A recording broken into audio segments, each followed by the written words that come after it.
Bueno, seguimos entonces con los trastornos hemodinámicos y ahora vamos a hablar específicamente de la trombosis. La trombosis sería la obstrucción local del flujo de la sangre por una masa en algún vaso, ya sea arterial o venoso. Hay una triada que se llama triada de Virchow, que son los acontecimientos que predisponen a que se forme un coágulo dentro de la sangre, o sea, un trombo vascular. Uno de ellos es la lesión del endotelio, la éstasis o flujo turbulento de la sangre y un estado de hipercoagulabilidad. No necesito que los tres estén presentes. Uno de ellos es suficiente para que se forme un coágulo dentro de la sangre. ¿Okay? De entre los tres, el menos frecuente o la causa menos frecuente de una trombosis es el estado de hipercoagulabilidad. Lo más frecuente es que sea por éstasis o un flujo turbulento o que haya una lesión a nivel del endotelio. Cuando la causa es por un estado de hipercoagulabilidad, la trombosis es una emergencia, o sea, hay que tratar rápidamente, ¿verdad? Porque, ¿qué pasa? Hay que diluir ese trombo, ¿verdad? Hay que diluirlo rápidamente, pero eso uno lo hace al instante, ¿verdad? Trata el trombo o el coágulo, pero luego hay que estudiar cuál fue la causa real de ese coágulo. ¿Por qué se formó ese coágulo? Uno, porque si tuvo una vez, va a volver a tener porque hay algo que está haciendo que esa sangre se coagule. Entonces, si tuviste la primera suerte de que no te fuiste con tu primer trombo, te vas a ir con tu segundo trombo. Entonces, primero tratás rápidamente y luego buscas la causa, ¿verdad?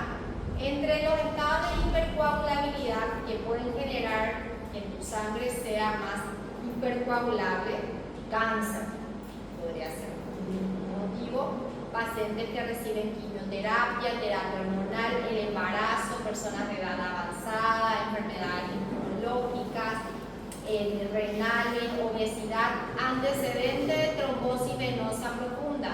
Que ya hayas tenido una trombosis hace que te genere mayor posibilidad a que vuelvas a hacer una trombosis. El estado de inmovilidad, el estar inmóvil genera que la sangre esté en éxtasis, esté quieto. Cuando la sangre está quieta, tiende a coagularse. Eso es fisiológicamente. Esta es una triada del libro, ¿verdad?, que explica, ¿verdad?, cómo funciona la triada de Virchow para que se produzca, ¿verdad?, el coágulo o el trombo dentro de la sangre. Los trombos pueden ser arteriales, venosos, murales o por vegetaciones cardíacas. Nosotros vamos a estudiar a los trombos arteriales y venosos. ¿Qué significa eso? Que se pueden formar trombos o coágulos dentro de una arteria o dentro de una vena. La arterial suele ser frecuentemente porque hay una lesión del endotelio vascular. Y la causa más frecuente de lesión endotelial es la aterosclerosis, es decir, las placas de colesterol en la pared vascular. ¿Y cuáles son las arterias que más sufren de aterosclerosis? Las coronarias, las cerebrales y las femorales. Son las arterias que más pueden sufrir una trombosis. Y por lo general son trombos, son aterotrombos, ¿verdad? Y el venoso es más bien por éstasis, porque la sangre se queda quieta. Donde más vamos a ver trombos venosos es a nivel de los miembros inferiores, específicamente Típicamente se forman los trombos en las venas profundas de los miembros inferiores. ¿Ok? Entonces la lesión endotelial es una de ellas. Hay una pérdida física del endotelio. Cuando ocurre eso, como ya les dije, la aterosclerosis, pacientes que sufren de una vasculitis, es decir, una inflamación de los vasos, una lesión endocárdica o un infarto, y sin pérdida física cuando el endotelio en sí es un endotelio disfuncional. La alteración del flujo sanguíneo normal cuando hay una turbulencia por trombos arteriales y la éstasis cuando hay un trombo venoso. El estado de hipercoagulabilidad contribuye menos frecuentemente a los estados trombóticos, pero son también causas y pueden ser primarios o secundarios. Acá tenemos esto que vemos acá es pulmón. Y acá observamos un trombo, aquí está. Luego esta arteria va acumulando placas de colesterol, ¿verdad? Luego esta arteria o el endotelio se va a ulcerar y al ulcerarse va a sufrir una hemorragia y ahí se tapona, se forma el trombo de colesterol y el vaso sanguíneo, ¿verdad? La zona de la hemorragia. Esto es lo que ocurre o la causa más frecuente de un infarto del corazón. Esto es lo que le pasa a las arterias coronarias. Acá tenemos otro vaso sanguíneo donde vemos acá un trombo, una arteria completamente obstruida por un trombo o una sangre dentro de ese vaso sanguíneo, ¿verdad? Los trombos arteriales sobre lesión endotelial, ¿verdad? Que ven unas capas claras y oscuras que se intercalan, ¿verdad? Las capas claras de plaquetas con algo de fibrina alternando con capas oscuras que contienen hematinas. Los trombos arteriales, a diferencia de los trombos venosos, están firmemente adheridos a la pared arterial. ¿Qué significa eso? Que ese coágulo no se va a mover de ahí, se va a quedar ahí, firmemente adheridos y ocluyen el paso de la sangre. En donde vemos estos trombos arteriales, como ya les dije, en las coronarias, en las cerebrales y las femorales. Y estas son las líneas de sangre de un trombo. Acá tenemos las zonas oscuras que corresponden a los eritrocitos y las zonas claras que corresponden a las plaquetas y a las fibrinas. Las líneas de sangre se ven tanto en trombos arteriales como en trombos venosos. Acá nuevamente observamos las líneas de sangre, las líneas oscuras con las líneas claras. La evolución del trombo. El trombo puede tener varios caminos, ¿verdad? Propagarse, acumular más plaquetas y fibrinas o embolizar. Embolizar significa cuando el trombo se mueve y va para otro lado. Emboliza. El émbolo vamos a ver más bien cuando el trombo es venoso, porque el trombo venoso no se adhiere a la pared endotelial, es frágil. Entonces el trombo venoso es la que va a producir la embolia. El trombo arterial no emboliza porque el trombo está adherido fuertemente a la pared. Acá tenemos, esto sería una pared de un vaso sanguíneo. Esta zona que vemos acá son placas de colesterol, que acá vemos la úlcera y esta sería la zona del trombo. Los trombos se pueden organizar y recanalizar. ¿En qué consiste la organización?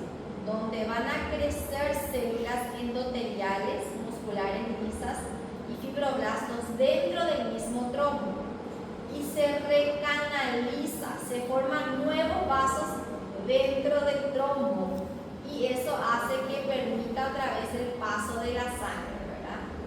Entonces se restablece el flujo vascular por formación de nuevos vasos que pueden anastomosarse y pueden incorporarse dentro de la pared o disolverse, ¿verdad? Cuando se disuelve hay una eliminación por acción fibrinolítica.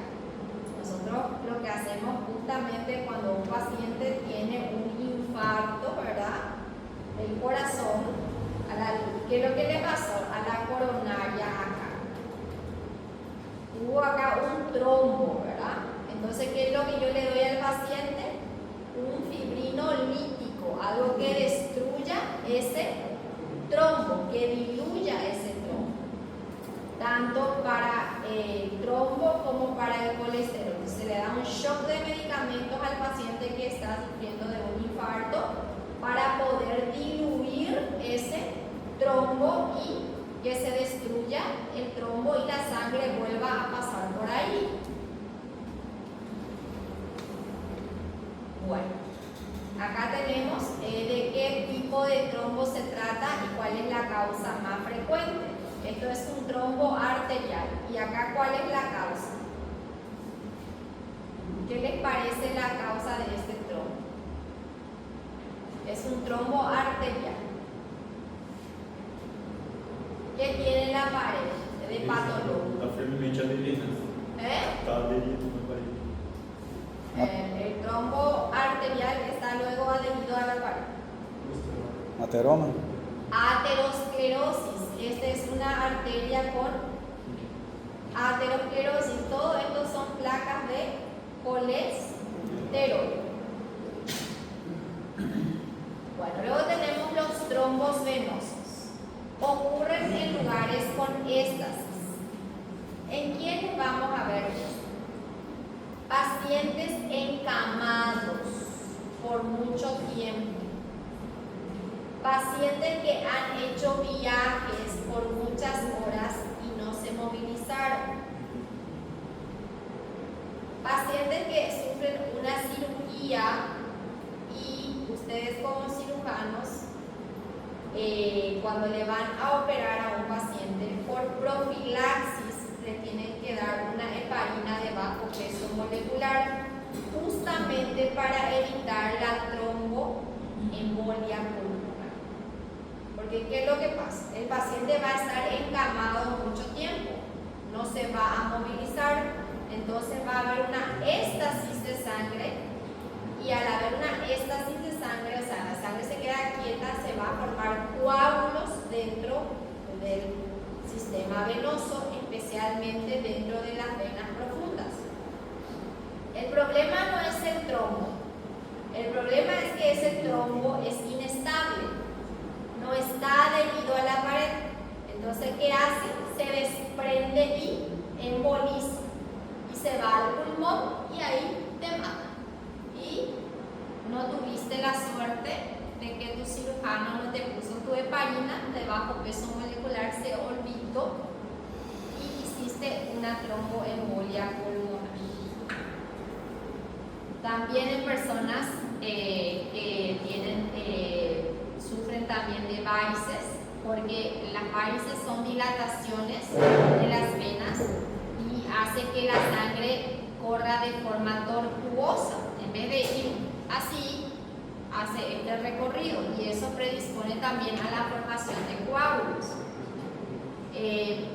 También personas que, como les dije, que viajaron por muchas horas, estuvo inmóvil esa pierna, eso también te produce por eso es que siempre van a escuchar, o si tuvieron algún familiar que se operó, siempre el cirujano viene y le dice al paciente, tenés que intentar caminar ya, movete ya, para que tu sangre circule, justamente para evitar ese trombo, ¿verdad? Por eso es que siempre se le dice al paciente, una vez que esté bien, ¿verdad?, que ya empiece a caminar, a mover sus piernas para que tenga movilidad vascular.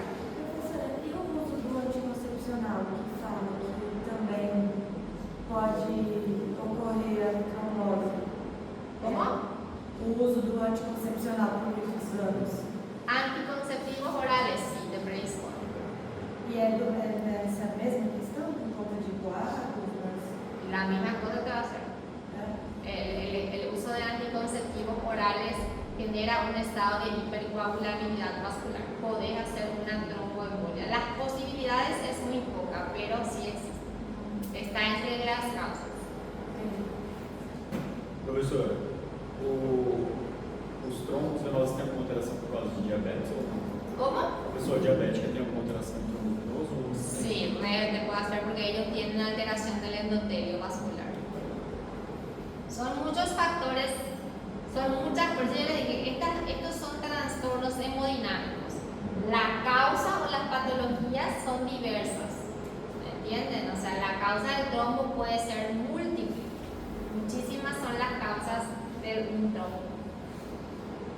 El 90% de los trombos venosos ocurren a nivel de los miembros inferiores, ¿verdad? Y es lo más frecuente. Si tenés suerte, el paciente te hace síntomas. Si no, directamente hace una embolia, te hace una muerte súbita y no sabes ni por qué se murió tu paciente. El paciente te refiere un dolor en el miembro inferior, un dolor que vos le haces, vos primeramente no vas a pensar, nunca piensan en una tromboembolia.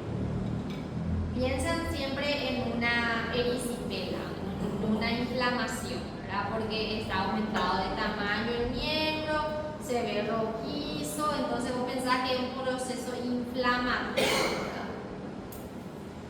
Entonces vos le tratás como una inflamación, si no sé, del cuadro, y le mandás a tu paciente a su casa y después tu paciente se murió en su casa. ¿Qué pasó? Embolismo. ¿Qué tenías que haber hecho? Tenías que haberle hecho una ecodoppler, una ecografía de sus vasos, y ahí vos en la ecodoppler vos ves el trombo dentro de la vena profunda, y ahí mismo tu paciente es un paciente que en cualquier momento se te puede morir.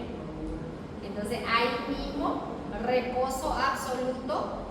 ¿Por qué? Porque si se mueve, ese trombo también se va a mover. Entonces, paciente encamado, heparina de bajo peso molecular, subcutáneo mínimo 3 días. ¿Okay? Hasta que tu INR esté en 3. Ese es el objetivo. Normalmente nuestro INR tiene que ser 1, no más. El tiempo que tarde tu sangre en coagularse. Pero vos tenés que buscar que tu INR esté en 3, por lo menos. ¿Ok? Entonces tu INR es tu parámetro. Y alcanzas tu 3 y después ya le das anticoagulante por vía oral. Y ojo, también tenés que controlar cada tanto tu INR, porque vos le estás diluyendo prácticamente la sangre a tu paciente. ¿Y qué le puede pasar si le diluís demasiado? No sé, ¿qué le puede pasar a tu paciente?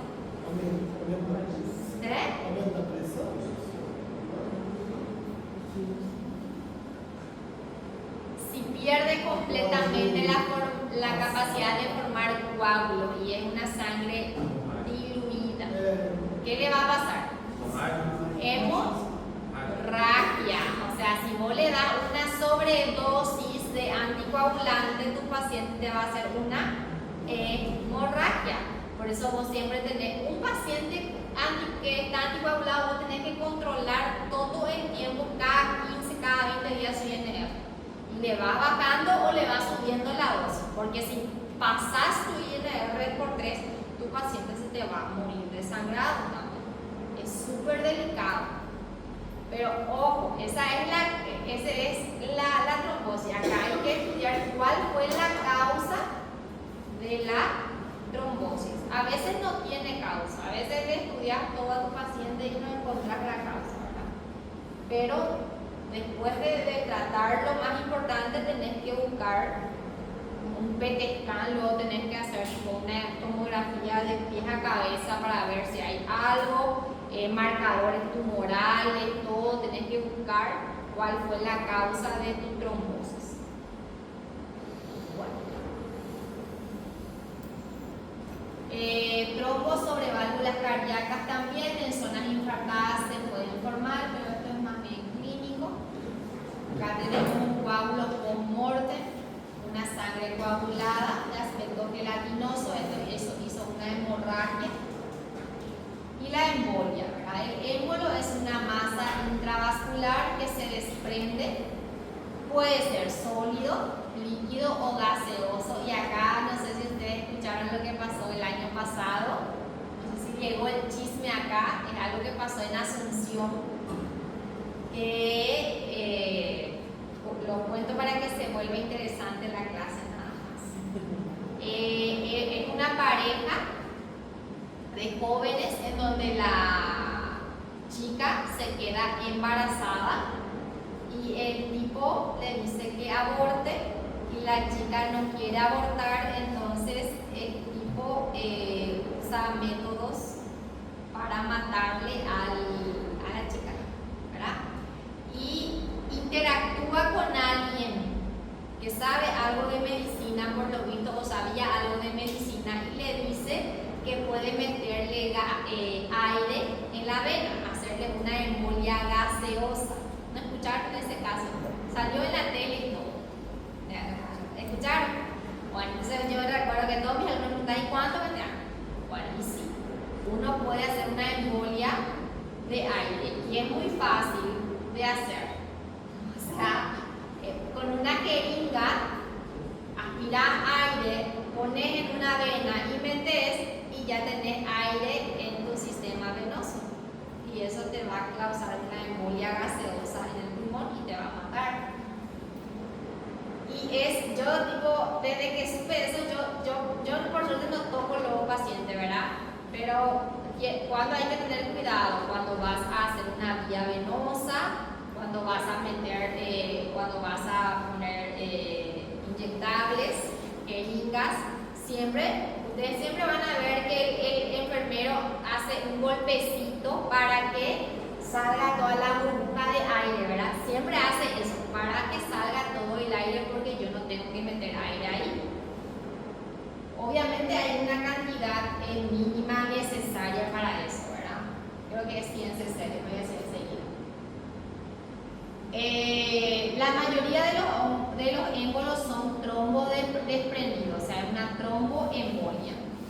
Entonces el émbolo puede ser, tenemos el pulmonar, que es debido a los trombos que se producen en los miembros inferiores, puede ser émbolo gaseoso, ¿verdad?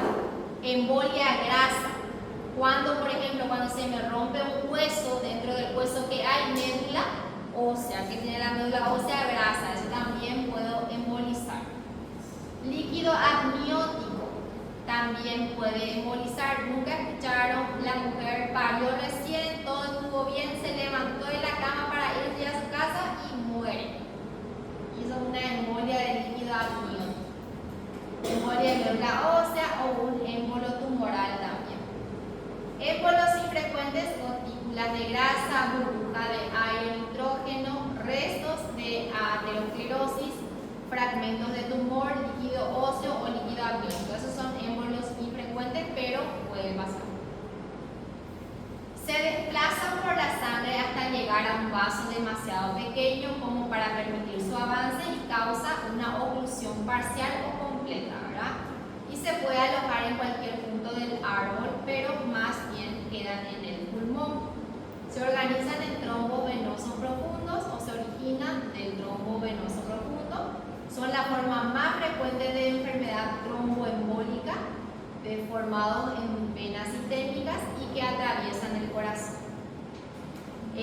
Macroscópicamente alcanzan la arteria pulmonar y a veces se quedan, viste que tenemos nuestra arteria pulmonar principal y luego se bifurca la arteria pulmonar. Y en esa bifurcación se suele quedar ahí el coágulo y se llama encilla de montar. Acá se ve mejor. Acá está la arteria pulmonar y acá se bifurca y ahí se queda el coágulo de sangre que vino desde el sistema venoso profundo de los miembros inferiores. ¿Qué es el tromboembolismo pulmonar entonces? Es una enfermedad prevenible muy frecuente.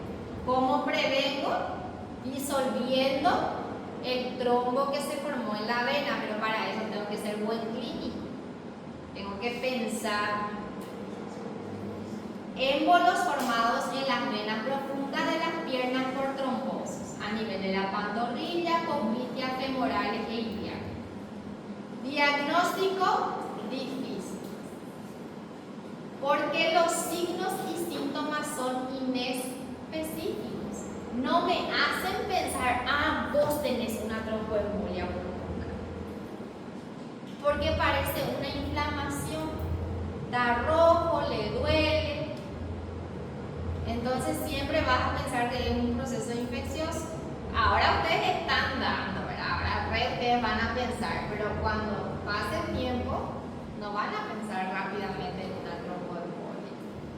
Entonces, ¿qué vas a hacer? Le vas a hacer un hemograma. Tu hemograma no te va a alterar, no vas a tener una leucocitosis, no va a haber elevación de glóbulos blancos, porque no es infeccioso. Fiebre no va a tener tampoco, porque no es infeccioso. Y ahí ya te tendrás que pensar, esto puede ser una trombosis pulmonar. Le haces una ecodoppler y ahí confirmas tu diagnóstico y ya le tratás a tu paciente. Y prevenís la embolia pulmonar, que sí le va a matar a tu paciente. Consecuencia, aumenta la presión arterial, sobrecarga el corazón del lado derecho. Si el émbolo obstruye el 60%, produce una muerte súbita. Isquemia pulmonar o infartos pulmonares. Las consecuencias clínicas dependen tanto de la extensión de la obstrucción vascular pulmonar y el tiempo que ha transcurrido. Circunstancias clínicas que predisponen a la trombosis venosa en las piernas. Inmovilidad y reposo en cama. Periodos post-operatorios. Embarazo y posparto. Anticonceptivos orales con altas dosis de estrógeno, lo que preguntó la compañera. Un síndrome nefrótico, quemaduras intensas, insuficiencia cardíaca y neoplasias diseminadas. Estas son las causas. O sea, ahora le traté ya mi trombosis, ahora que tengo que buscar la causa para tratar la causa. Si fue la inmovilidad nomás, le digo al paciente que no esté inmóvil, que se mueva. Embolia grasa o de médula. Vamos a ver glóbulos de grasa por médula ósea hematopoyética cuando hay fractura de hueso que tienen médula ósea, es decir, huesos largos. Traumatismo de partes blandas, quemaduras. Allá, cuando le hago una reanimación, cuando mi reanimación cardiopulmonar es muy fuerte, ¿qué rompo? El esternón que tiene médula ósea. Entonces le mando a mi paciente porque le hice una reanimación muy fuerte, muy fuerte. Acá tenemos el pulmón, esto es el riñón. Estos son túbulos renales y este es un glomérulo renal. Y dentro de los capilares, todos los capilares tienen grasa. Son glóbulos de grasa en los glomérulos renales. Esto es pulmón. Acá tenemos los bronquios y esta es una arteria que en su interior está lleno de grasa. Esto es una embolia grasa. La mayoría de los ancianos, los ancianos cuando suelen tener fracturas de cadera, no mueren por su fractura de cadera, mueren por eso. Se rompe la cadera y los huesos de la cadera, de la ilíaca y todo eso, tienen médula ósea. Entonces lo que ellos hacen es la grasa del hueso emboliza al pulmón y le mata al paciente. Y esto sí es difícil porque acá no tenés cómo sacar esa grasa de ahí. O sea, no es que le vas a dar una heparina debajo porque no es trombo venoso, no es sangre, es grasa. Embolismo de otros materiales, ahí está el gaseoso, bombeo accidental de aire hacia el sistema venoso con inyecciones intravenosas o transfusiones, mínimo para que cause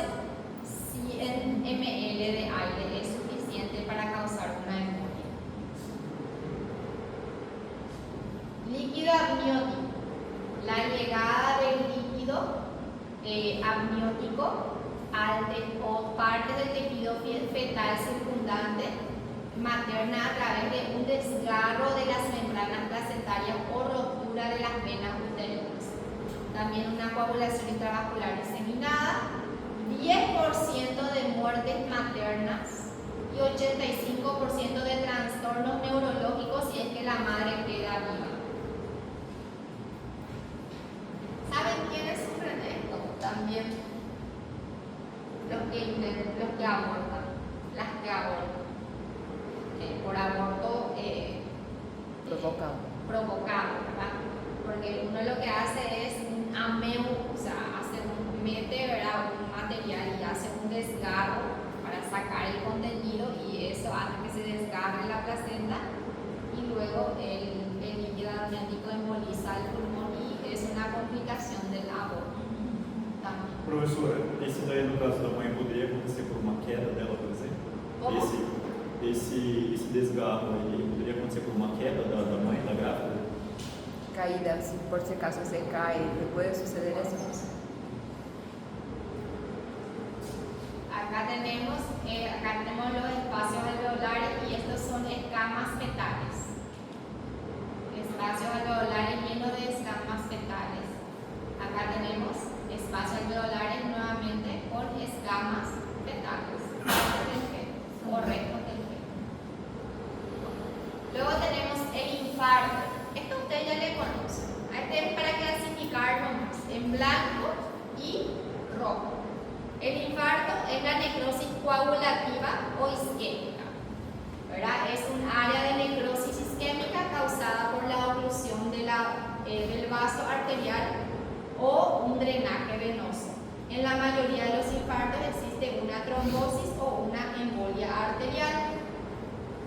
Causas menos frecuentes de infarto: vasoespasmo, hemorragia, compresión de vaso, torsión de vaso, ruptura vascular y trombosis venosa en órganos con una sola vena deferente, por ejemplo, los testículos y los ovarios.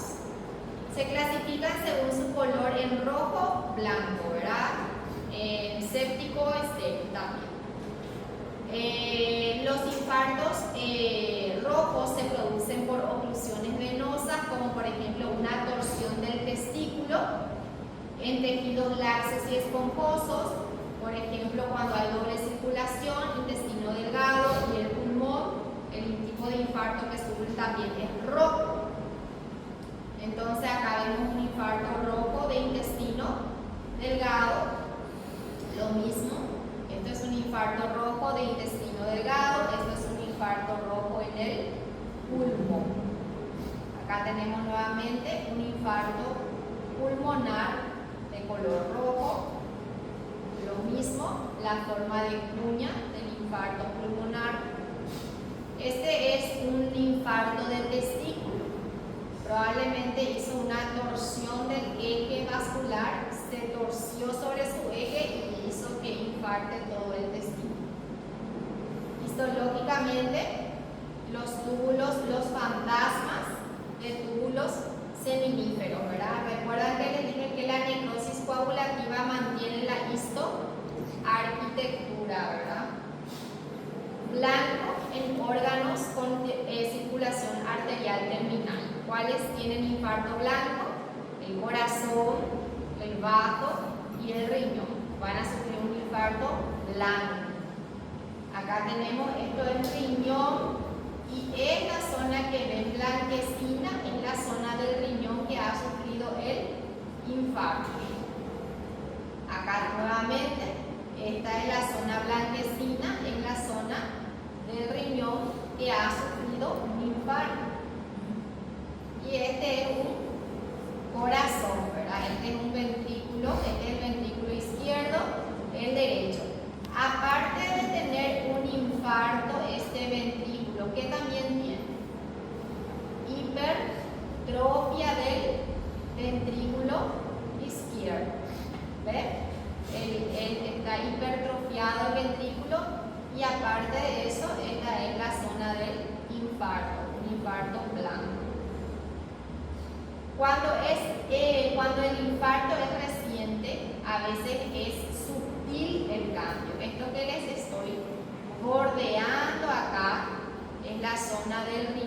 ha sufrido infarto. Cuando es reciente, los cambios son mínimos. Macroscópicamente, el infarto tiene forma de cuña porque el vaso ocluido está en el vértice y la base forma en la parte periférica del órgano. Cuando el infarto es reciente, como les dije, es mal definido y ligeramente hemorrágico. Y con el paso de los días, los infartos de oclusión arterial en órganos con doble vascularización van volviéndose más claros y mejor definidos. La histología va a ser una necrosis coagulativa, ¿verdad? Donde se conserva la histoarquitectura del órgano que ha sufrido el infarto. Acá tenemos un infarto, esto es del riñón. Toda esta zona que les estoy señalando es la zona infartada. Esto es tejido viable y esto es tejido muerto. Es necrosis coagulativa. Se conserva la arquitectura del órgano. Recuerda, el infarto del sistema nervioso central se asocia a necrosis licuefactiva. ¿Se acuerdan que les dije? En el cerebro la causa es isquémica, o sea, la falta de oxígeno, pero el tipo de necrosis que sufre el cerebro es licuefactiva. ¿Okay? Hay una digestión de las células muertas, el tejido se transforma en una masa viscosa. Acá no se va a conservar la histoarquitectura, el órgano se va a licuar, va a sufrir una necrosis licuefactiva. Va a haber pus, material purulento y neutrófilos. Entonces acá tenemos un área de necrosis cerebral con áreas cavitadas. La causa es isquémica, pero el tipo de necrosis es licuefactiva. Luego tenemos los infartos sépticos. Se producen cuando hay embolia de vegetaciones infectadas de las válvulas cardíacas por microbios que van colonizando el área necrótica. El infarto se convierte en un absceso con mayor reacción inflamatoria. Factores que influyen en el desarrollo de un infarto: la anatomía de la vascularización, la velocidad con que se ha ocluido el vaso sanguíneo y la vulnerabilidad del tejido a la hipoxia y el estado de hipoxemia. Shock no vamos a ver, solo hasta infarto.